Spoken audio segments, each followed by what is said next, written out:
Hello friends, मैं आरती यादव आपके अपने यूट्यूब चैनल पर आप सभी लोगों का हार्दिक स्वागत करती हूँ। आप सभी लोगों को हमारा नमस्कार। और सबसे पहले आपको और आपके पूरे परिवार को हमारी तरफ से होली की हार्दिक शुभकामनाएं। जैसा कि आप सभी को पता है, होली एक रंगों का त्यौहार है और मैं आशा करती हूँ कि आप सभी लोग इस त्यौहार को बहुत ही अच्छी तरीके से मना रहे होंगे। लेकिन इस बात का भी ध्यान रहे, इस त्यौहार को मनाने के साथ साथ, क्योंकि 2-3 दिन चलता है, तो आप अपनी पढ़ाई को भी जारी रखें, क्योंकि आपको 2021 में सिलेक्शन लेना है। और नेक्स्ट ईयर जब भी होली आए तो आप अपने घर वाइट ड्रेस में आओ। आपके माता पिता प्लस आपके भाई बहन छोटे बड़े जब आपको देखें तो देखकर बहुत खुशी हो उनको। तो आप इस बात को भी ध्यान रहे कि आप लोग अपनी पढ़ाई को बिल्कुल भी डिस्टर्ब ना करें, एक भी दिन गैप ना करें, लगातार पढ़ते रहें। और पिछला जो भी आपने नोट्स बनाए हो हमारी वीडियो से, या अपने खुद के नोट्स जो भी बनाए हो, उन सभी को अच्छे से 2-3 दिन में रिवाइज कर लें। और इस होली के मौके पर हम आपके लिए बहुत ही स्पेशल क्लास लेकर आए, विटामिन। आपके एग्जाम्स के लिए बहुत ज़्यादा इंपॉर्टेंट है। आप किसी भी एग्जाम की तैयारी कर रहे हो, विटामिन से आपके एग्जाम में 1 या 2 क्वेश्चन पूछे जाते हैं। तो आज की क्लास आपके लिए बहुत ज़्यादा इम्पोर्टेंट है। और साथ ही साथ आज हम आपके लिए गिफ्ट और लेकर आए, जिसे सुनकर ही जाना है आपको। बहुत ही अच्छा गिफ्ट है, आप सुनकर खुश हो जाओगे। तो हमारे साथ लगातार बने रहना। और विटामिन को इतनी डिटेल से आज हम आपको पढ़ाने वाले हैं कि अभी तक आपको शायद किसी ने न पढ़ाई हो। विटामिन से जो भी पॉइंट आपके एग्जाम में पूछे जाते हैं या पूछे जाने की संभावना है, वो सभी पॉइंट हम यहाँ पर डिस्कस करेंगे। और साथ ही साथ आप लोगों को क्या करना है, नोट्स जरूर बनाने हैं, क्योंकि नोट्स बनाना आपके लिए बहुत ज़्यादा इम्पोर्टेंट है। तो चलिए टाइम न वेस्ट करते हुए शुरू करते हैं। विटामिन क्या होती है, इसकी खोज किसने की थी, शब्द किसने दिया, और विटामिन सिद्धांत है वो किसने दिया था, बहुत ही डिटेल से आज हम यहाँ पर डिस्कस करने वाले हैं। तो चलिए शुरू करते हैं आज इस वीडियो को। और आशा करती हूँ कि आज की वीडियो आपको अच्छी लगेगी। तो प्लीज़ इस वीडियो को थोड़ा शेयर कर दें। इस होली के मौके पर ज़्यादा से ज़्यादा अपने दोस्तों के साथ शेयर करें, उनको भी जोड़ें। और एक बात आपसे और बोलना चाहते हैं, यदि आप हमारे व्हाट्सएप ग्रुप से जुड़ना चाहते हो तो उसका नंबर लिंक हम नीचे डिस्क्रिप्शन में दे देंगे। और नंबर हमारा, यदि आप नंबर लिखना चाहते हो तो 93 68 206 और 127, ये हमारा व्हाट्सएप नंबर है। आप हमसे जुड़ सकते हो, क्योंकि जो ग्रुप बना है हमारा, आप ग्रुप में जुड़िए। क्योंकि ग्रुप में बच्चे क्या करते हैं, बहुत सारे क्वेश्चंस डालते हैं फिजिक्स, केमिस्ट्री और बायोलॉजी के रोजाना। तो आप उन क्वेश्चनों का बेनिफिट उठाइए, बहुत ही इंपॉर्टेंट क्वेश्चन है आपके एग्जाम्स के लिए, ठीक है। तो उसकी लिंक आपको नीचे डिस्क्रिप्शन में मिल जाएगी, आप वहाँ से उस लिंक को जरूर क्लिक करें और हमारे व्हाट्सएप ग्रुप पर जुड़ जाइए, ठीक है। तो चलिए शुरू करते हैं, विटामिन क्या होती है। तो चलिए सबसे पहले हम आपको वो गिफ्ट बता देते हैं, क्या गिफ्ट है आपका होली के इस मौके पर। देखो, आप लोग बहुत दिनों से कह रहे हैं हमसे कि केमिस्ट्री की वीडियो डालो, केमिस्ट्री की वीडियो डालो। केमिस्ट्री की वीडियो हम डालते हैं, लेकिन आपको एक अलग मेरा एक चैनल है, global science IQ, global science IQ। उस पर आपको केमिस्ट्री की लगातार वीडियो मिलेंगी और उस पर लगभग 100+ वीडियो डली हुई हैं, जो आपके एग्जाम्स के लिए बहुत ज़्यादा इंपॉर्टेंट है। दीक्षा मैम के द्वारा रोजाना डाली जा रही हैं। आप वहाँ पर जुड़ जाइए, आपकी बहुत ही अच्छी तैयारी होगी। गारंटी हम लेते हैं उस चीज़ की कि आपका एक भी क्वेश्चन यदि छूट जाए एग्जाम में, केमिस्ट्री में से एक भी क्वेश्चन आपका छूट जाए, इस बात की गारंटी हम लेते हैं। लेकिन आपको करना क्या है, लगातार उस चैनल से जुड़े रहना है, लगातार उस चैनल से जुड़े रहना है, अपनी तैयारी करनी है। उस पर रोजाना वीडियो डाली जा रही है केमिस्ट्री की। अभी ऑर्गेनिक केमिस्ट्री स्टार्ट होगी उस पर जल्दी, तो आप अभी से जुड़ जाइए और अपनी 3-4 महीने अच्छे से तैयारी कीजिए। केमिस्ट्री आपकी बहुत ही बिंदास हो जाएगी, ठीक है। उसकी लिंक हम नीचे डिस्क्रिप्शन में दे देंगे, आप वहां से क्लिक करके उस चैनल पर जुड़ जाइए और अच्छे से केमिस्ट्री की तैयारी कीजिए। तो चलिए अब शुरू करते हैं, विटामिन क्या होती है, और बहुत ही अच्छी तरीके से हम आपको बताने की कोशिश करेंगे। यदि आपको कोई पॉइंट समझ में ना आए तो कमेंट बॉक्स में कमेंट करके हमसे जरूर पूछें, ठीक है। लिंक आपको नीचे डिस्क्रिप्शन में मिल जाएगी, दोनों की, व्हाट्सएप ग्रुप की भी और उस चैनल की भी, ठीक है। जो हमारा चैनल है, अदर चैनल है, आप बहुत ही अच्छी तरीके से केमिस्ट्री को सीख सकते हो। 0 लेवल से बिल्कुल वहाँ पर पढ़ाई हुई है केमिस्ट्री। और जैसे ही आपका एग्जाम आएगा, हम भी आपके लिए केमिस्ट्री और फिजिक्स के क्वेश्चन रोजाना डालेंगे, ठीक है। इस बात की आप बिल्कुल भी चिंता न करें, आपकी तैयारी अच्छी कराएंगे, बिल्कुल टेंशन फ्री रहिए। और साथ ही साथ आप भी अपनी मेहनत करते रहिए, हमसे जो भी हेल्प होगी हम आपके लिए करेंगे, ठीक है, तो देखते हैं विटामिन क्या है। तो देखो सबसे पहले बात करते हैं कि विटामिन शब्द किसने दिया था। नोट्स बनाते हुए चले हमारे साथ। सबसे पहले बात करते हैं कि विटामिन शब्द का प्रयोग सबसे पहले कब और नाम किसने दिया था, वो शब्द किसने दिया था और कब दिया था। तो देखो विटामिन शब्द है वो 1911 ईस्वी में दिया गया था। वैज्ञानिक एक थे फुंक नाम के एक वैज्ञानिक थे। इनका पूरा नाम है सी फुंक। सी का मतलब यहाँ पर है कैसीमिर फुंक। तो आप सिर्फ इतना याद रखिए सी फुंक। आपको ज्यादातर एग्जाम में जो मिलता है वो आपको क्या मिलता है, फुंक लिखा या फंक लिखा हुआ मिलता है। तो याद रखिए विटामिन शब्द का जो प्रयोग है वो सबसे पहले किसने किया था।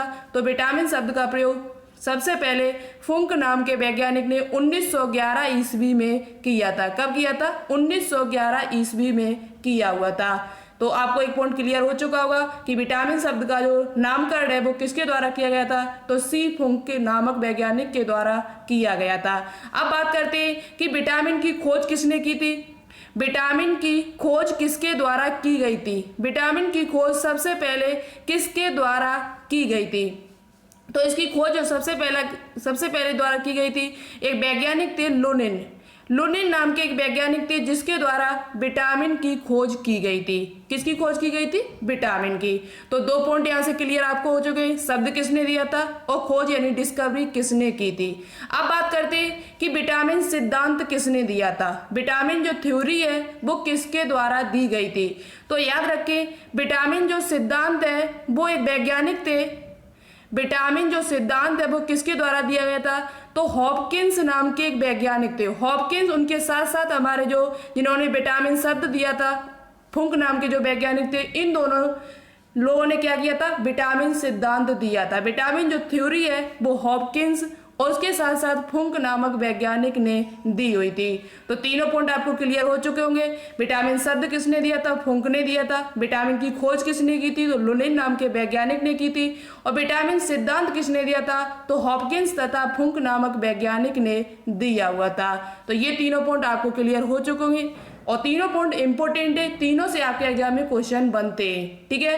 तो तीनों को अपनी नोटबुक पे नोट डाउन जरूर करना। आगे बात करते हैं कि विटामिन होता क्या है। देखो बहुत ही अच्छी तरीके से हम आज लिख कर लाए। एक भी पॉइंट आपको समझ में ना आए तो आप पूछ सकते हो कमेंट बॉक्स में, कमेंट करके हम उसका आंसर देने की कोशिश जल्द से जल्द करेंगे।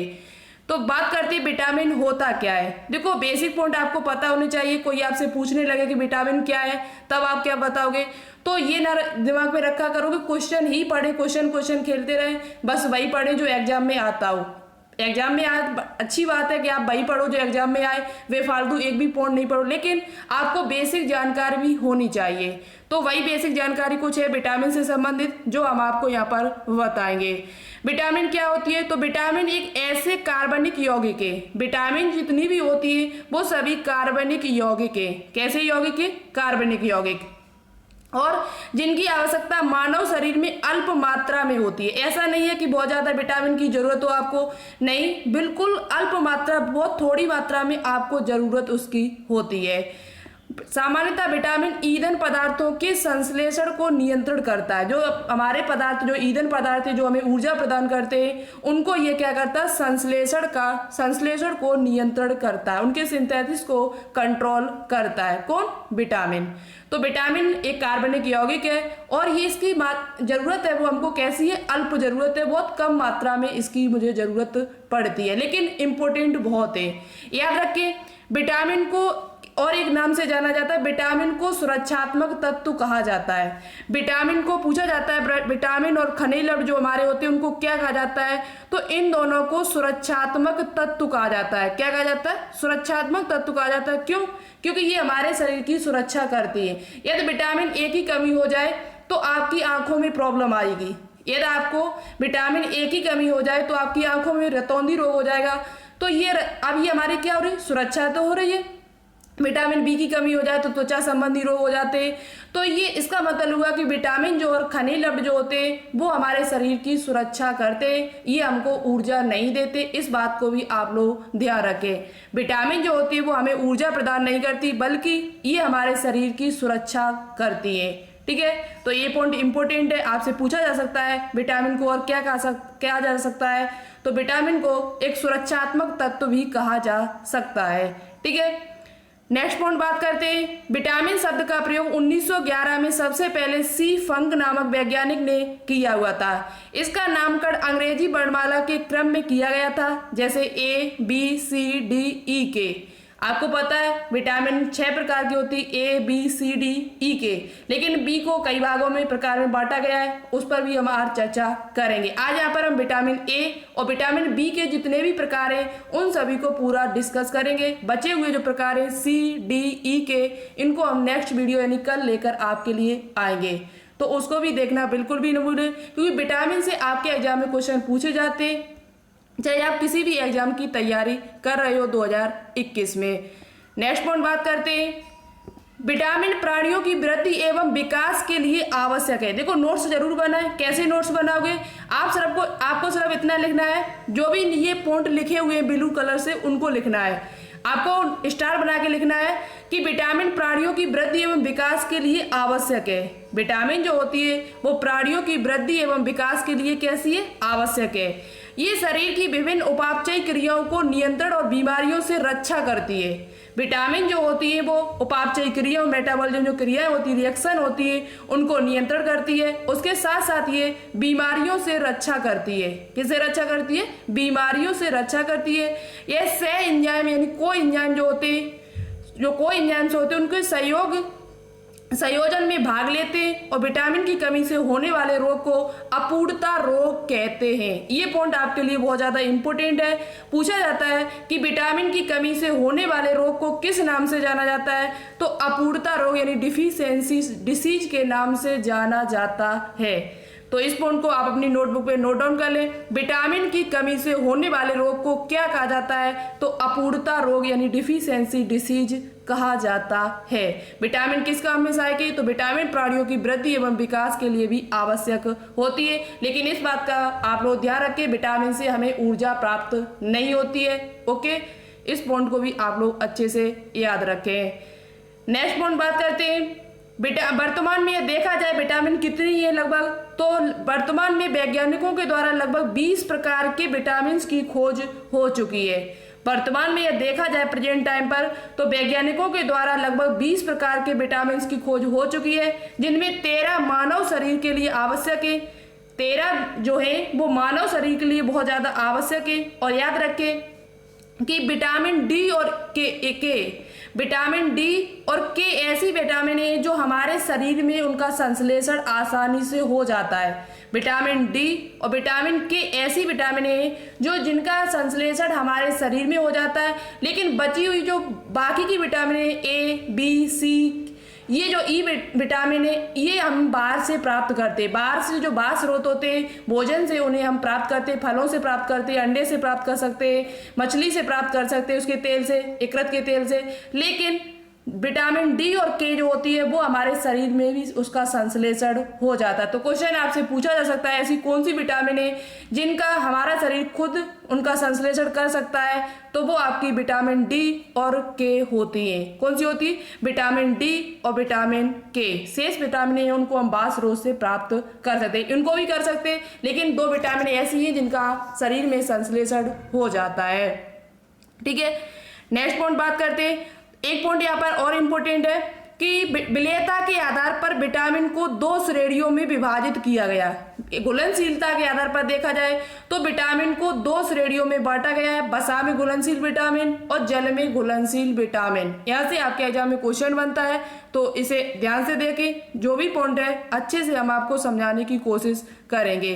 तो देखो, जो विटामिन होती है उनको 2 भागों में बांटा गया। किस प्रकार से? एक वसा में घुलनशील विटामिन और दूसरी जो होती है वो जल में घुलनशील विटामिन। वसा में जो विलेय विटामिन होती है उनको वसा में, यानी कि कौन कौन सी विटामिन है जो वसा में घुलनशील है।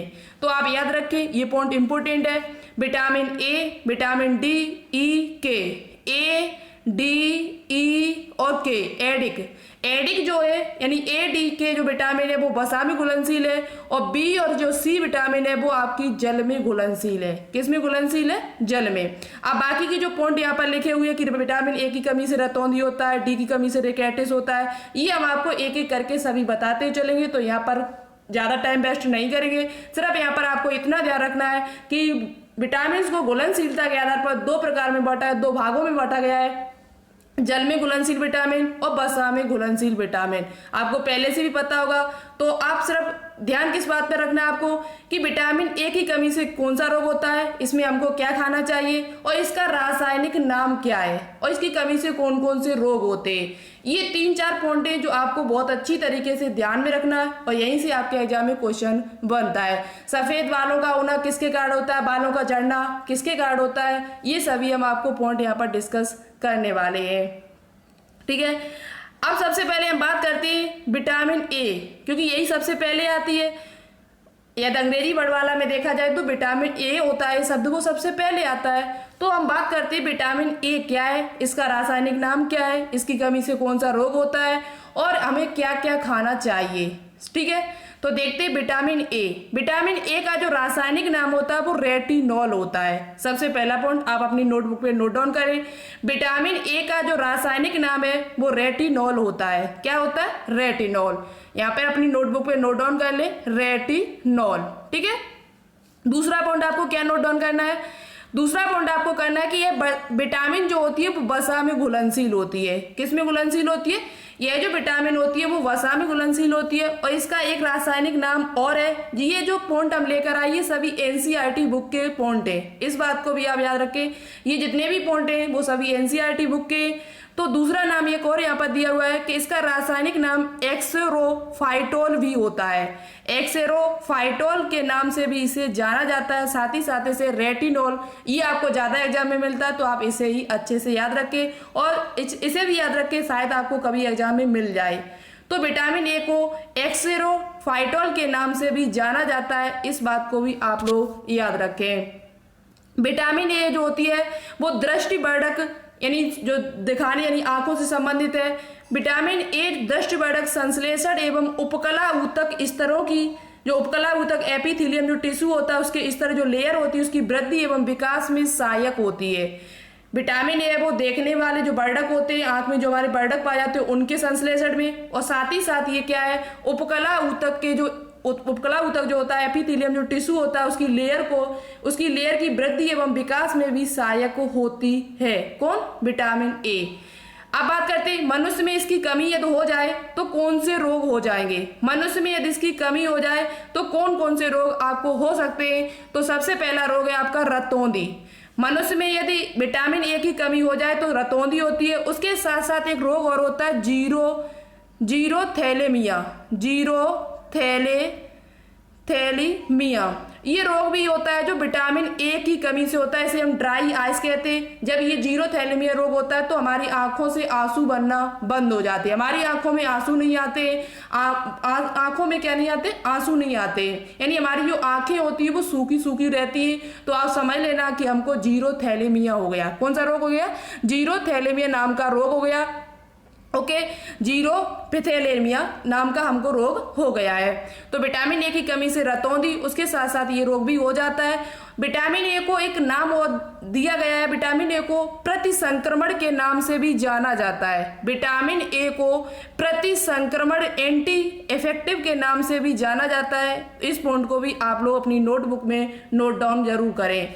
पूछा जाता है कि विटामिन ए को और किस नाम से जाना जाता है, तो इसे एंटी इन्फेक्टिव के नाम से यानी प्रति संक्रमण के नाम से भी जाना जाता है। ठीक है, ये पॉइंट भी आपको क्लियर हो गया होगा। साथ ही साथ याद रखिए ये शारीरिक वृद्धि, भार में कमी, कॉर्निया तथा त्वचा कोशिकाओं से संबंधित कुछ रोग उत्पन्न हो जाते हैं। तो जो दो रोग हमने आपको बताए उनको याद रखिए अच्छी तरीके से।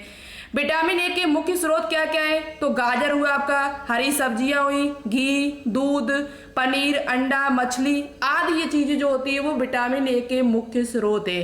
पपीता जो होता है उसमें भी विटामिन ए पाई जाती है। पीले जो फल होते हैं उनमें ज्यादातर विटामिन ए ही आपकी पाई जाती है। तो सबसे ज्यादा जो ऑप्शन में आपको मिलेगा वो गाजर और मिलेगा क्या? पपीता मिलता है। तो आप दोनों को अच्छे से याद रखें। विटामिन ए के जो स्रोत है वो गाजर, पपीता, हरी सब्जी, घी, दूध, अंडा, मछली, ये सभी हमारे क्या है, विटामिन ए के मुख्य स्रोत है। 13 से 15 वर्ष की बच्चों के लिए इनकी दैनिक आवश्यकता जो होती है वो 60 मिलीग्राम होती है, यानी कि जो बच्चे 13 से 15 साल के उनको कम से कम 60 मिलीग्राम जो विटामिन ए है वो रोजाना हमको देनी चाहिए। तो ये विटामिन ए आपको क्लियर हो चुकी होगी। विटामिन ए की कमी से रोग कौन सा होता है, किसमें घुलनशील है और इसका रासायनिक नाम क्या होता है। अब चलिए बात करते हैं विटामिन बी की। तो सबसे पहला क्वेश्चन आपका यहीं से बनता है कि विटामिन बी को और किस नाम से जाना जाता है। तो विटामिन बी जो होती है उसे विटामिन बी कॉम्प्लेक्स भी कहा जाता है, क्योंकि इसमें कई विटामिनें पाई जाती हैं। विटामिन B1, B2, B3, लगभग इसमें 12-13 प्रकार की विटामिन इसमें पाई जाती है, इस समूह होता है, तो इसलिए इसे विटामिन बी कॉम्प्लेक्स के नाम से भी जाना जाता है।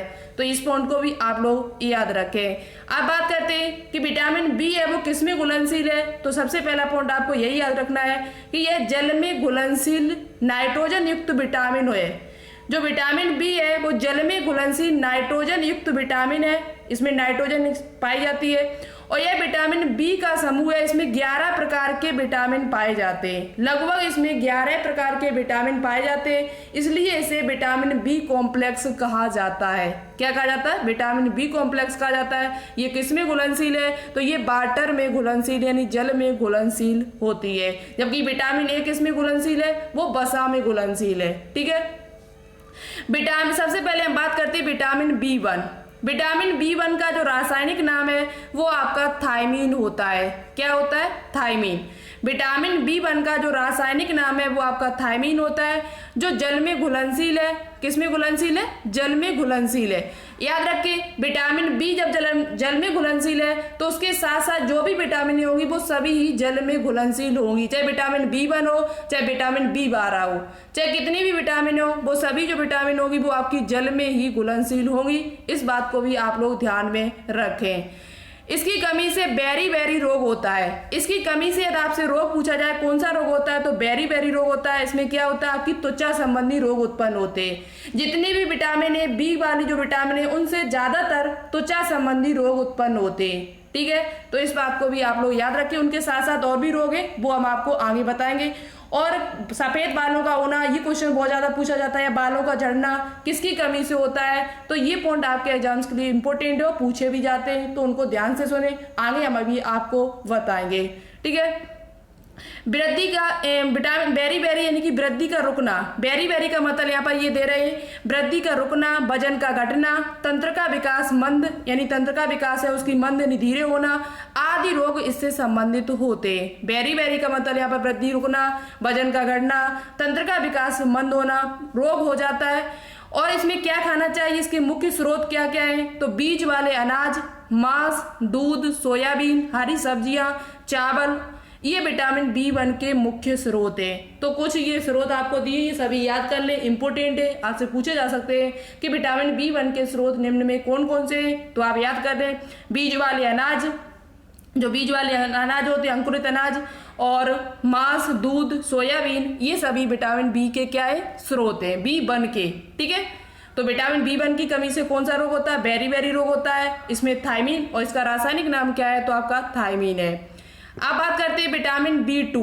विटामिन B2 का जो रासायनिक नाम है वो आपका राइबोफ्लेविन है। विटामिन B2 का रासायनिक नाम इंपोर्टेंट है और आपके एग्जाम में कई बार इससे क्वेश्चन बना भी है और पूछा भी गया है, तो आप याद कर लें। विटामिन B2 का जो रासायनिक नाम है वो आपका क्या होता है, तो राइबोफ्लेविन होता है। ठीक है, जो जल में घुलनशील है। हम आपको पहले ही बता चुके कि जितनी भी विटामिन B1 है या B2 हो, सभी जल में घुलनशील आपकी होती है। यह कार्बोहाइड्रेट एवं अन्य पदार्थों के उपापचय में भाग लेता है। इसकी कमी से शरीर में वृद्धि का रुकना, जीभ पर छाले पड़ना, त्वचा का रूखापन और रक्त छीड़ता यानी इनेमिया, रक्त अल्पता जिसे कहते हैं, इस प्रकार के रोग इससे उत्पन्न होते हैं। यदि विटामिन B2 की कमी आपके शरीर में हो जाती है तो आपके शरीर की वृद्धि रुक जाएगी, जीभ पर छाले पड़ जाएंगे और त्वचा संबंधी रूखापन यानी त्वचा संबंधी कुछ रोग उत्पन्न हो जाते हैं। तो मेन पॉइंट आपको क्या याद रखना है, यहाँ पर मेन पॉइंट आपको याद रखना है कि त्वचा संबंधी रोग उत्पन्न हो जाते हैं और इसका रासायनिक नाम क्या है। तो इसका रासायनिक नाम जो आपका है वो राइबोफ्लेविन है। क्या है? राइबोफ्लेविन। अभी हम लास्ट में कुछ क्वेश्चन देंगे कमेंट बॉक्स में, जिनका आंसर देना होगा, बहुत ही ध्यान से आप लोगों को सुनना है, ठीक है। उसके बाद बात करते हैं इसके मुख्य स्रोत क्या है। तो विटामिन B2 के जो मुख्य स्रोत है वो मांस खाना चाहिए, सोयाबीन, दूध, हरी सब्जियां, अंडे आदि आप खा सकते हो, ठीक है। विटामिन जो B2 की यदि पूर्ति करना चाहते हो तो आप इन चीजों को खाओगे तो आपको विटामिन B2 की कमी कभी नहीं होगी, ठीक है। तो यहाँ पर ये नाम आप अच्छे से याद कर लें। नेक्स्ट देखते हैं विटामिन B3। विटामिन B3 क्या है? विटामिन B3 का जो रासायनिक नाम है वो आपका नियासिन। क्या होता है? नियासिन। विटामिन B3 का जो रासायनिक नाम है वो आपका नियासिन है, जो जल में घुलनशील है।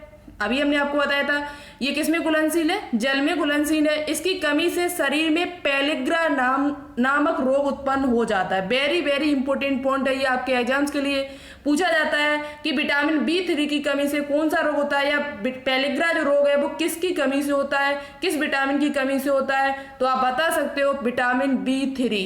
विटामिन B3 की कमी से आपको पेलिग्रा नामक बीमारी होती है, जिसे हम 4D सिंड्रोम भी कहते हैं। एक नया नाम यहाँ पर दिया गया, पेलिग्रा को 4D सिंड्रोम के नाम से भी जाना जाता है। इसके अतिरिक्त पाचन क्रिया में कमी, मानसिक विकार आदि समस्याएं उत्पन्न हो जाती हैं। विटामिन B3 की कमी से आपका पेलिग्रा नाम रोग होता है, पेलिग्रा नाम की बीमारी उत्पन्न हो जाती है। उसके साथ साथ आपको उसे किस नाम से जाना जाता है?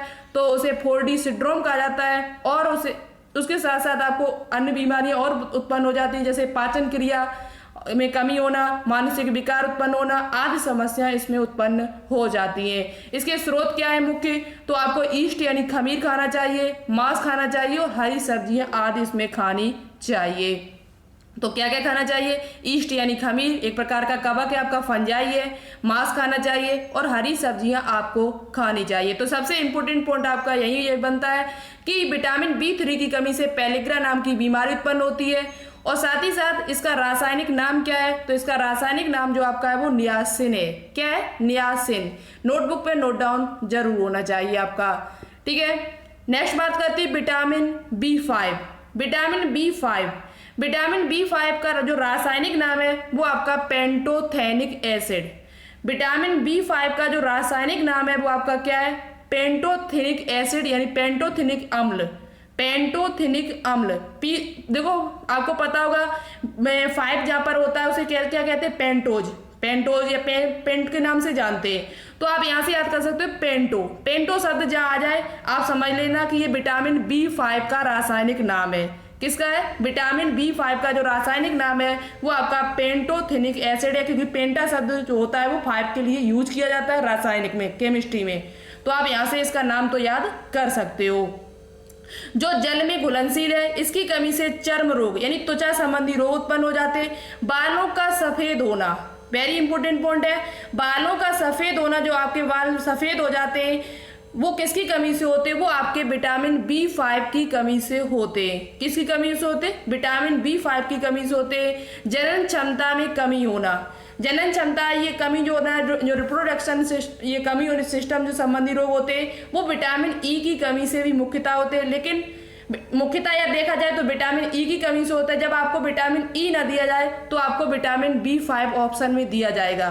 तो मुख्यतः देखा जाए तो जनन क्षमता की कमी होना ये विटामिन E से संबंधित आपको पहले से भी पता होगा। लेकिन आपको जब विटामिन E ना दिया जाए तो आपको विटामिन B5 ऑप्शन में मिलेगा। तो दोनों पॉइंट याद रखें।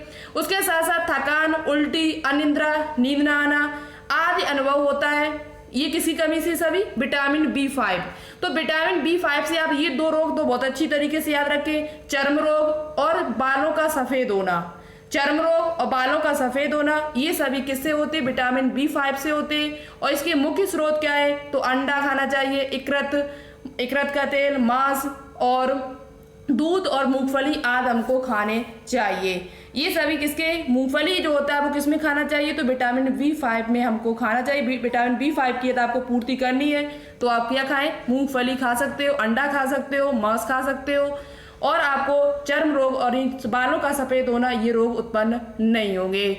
नेक्स्ट बात करते हैं विटामिन B6। ज़्यादा नहीं बची, विटामिन B9 और 7, 2-3 विटामिन और बची जो आपके एग्जाम्स के लिए विटामिन B12 और विटामिन B9, B7 बहुत ही इंपॉर्टेंट है आपके एग्जाम्स के लिए। ठीक है, बात करते हैं विटामिन B6। विटामिन B6 का जो रासायनिक नाम है वो आपका पायरिडॉक्सिन है। तो देखिएगा, विटामिन B6 का जो रासायनिक नाम है वो आपका पायरिडॉक्सिन है। विटामिन B6 का जो रासायनिक नाम है वो आपका क्या है, पायरिडॉक्सिन के नाम से इसे और जाना जाता है। बहुत ही इंपॉर्टेंट है, आपके एग्जाम में पूछा भी जाता है कि विटामिन B6 का रासायनिक नाम क्या है। तो पायरिडॉक्सिन है जो जल में घुलनशील है। किस में घुलनशील है? जल में। आगे देखिएगा, आगे आपको हम बताएं इस विटामिन B6 की यदि आपके शरीर में कमी हो जाए तो कौन सा रोग उत्पन्न होगा। विटामिन B6 की कमी, आगे देखते हैं, इसकी कमी से शारीरिक वृद्धि में अवरोध, त्वचा संबंधित रोग हो जाता है और रक्त अल्पता यानी कि एनीमिया नामक बीमारी उत्पन्न हो जाती है।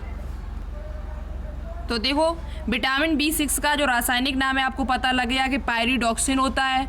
और इसकी कमी से रोग कौन से होते हैं? तो त्वचा संबंधी रोग, स्किन संबंधित कुछ रोग हो जाते हैं और रक्त अल्पता यानी एनीमिया नामक बीमारी उत्पन्न हो जाती है। तो वैसे देखो, विटामिन B6 की कमी से भी होता है, लेकिन विटामिन B12 की कमी से भी होता है। तो आप कंफ्यूज नहीं हो, जब आपको विटामिन B12 ऑप्शन में दिया जाए तो आप विटामिन B12 पर ही क्लिक करेंगे। और यदि आपको विटामिन A की दिया जाएगा या विटामिन B6 दिया जाएगा या विटामिन B12, तो याद रखें, विटामिन B6 की कमी से रक्त अल्पता नामक बीमारी भी उत्पन्न हो जाती है और कुछ त्वचा संबंधी रोग भी उत्पन्न हो जाते हैं। इसका रासायनिक नाम याद रखें तो पायरिडॉक्सिन होता है। ठीक है, अभी हमारी विटामिन B6 के बाद आपकी आती है विटामिन B7। विटामिन B9 और 12 हम आपको नेक्स्ट वीडियो में बता देंगे, क्योंकि वीडियो थोड़ा ज़्यादा लंबी हो जाएगी और फिर टाइम भी आपको ज़्यादा लगेगा। तो विटामिन B7 है वो हम आपको कल ही बताएंगे। और विटामिन B6 तक हमारी कंप्लीट हो गई। विटामिन B6 हमारी कंप्लीट हो चुकी। विटामिन 7 बची है आपकी, 9 बची है और 12 बची है। और ए हो चुका है, C, D, E और K, ये हम आपको नेक्स्ट वीडियो में कल लेकर आएंगे। पक्का हम आपको ये पूरा विटामिन क्लियर करा देंगे। उससे संबंधित जो भी इंपॉर्टेंट क्वेश्चन होंगे MCQ, प्रीवियस ईयर या ऐसे, वो भी हम आपको पूरे कंप्लीट करा देंगे। तो इतना जितना भी हमने आपको पढ़ाया उतना समझ में आया कि नहीं आया, कमेंट बॉक्स में कमेंट करके ज़रूर बताएं।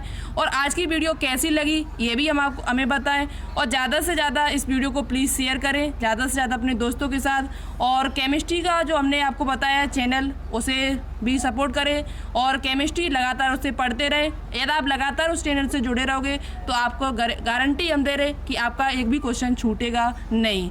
तो चलिए, आज के लिए इतना ही। एक बार दोबारा से आप सभी को होली की हार्दिक शुभकामनाएं। अच्छे से होली मनाइए और अच्छे से घर वालों के साथ अच्छे से खुशियों से रंगों का त्यौहार रहिए। तो आज के लिए इतना ही।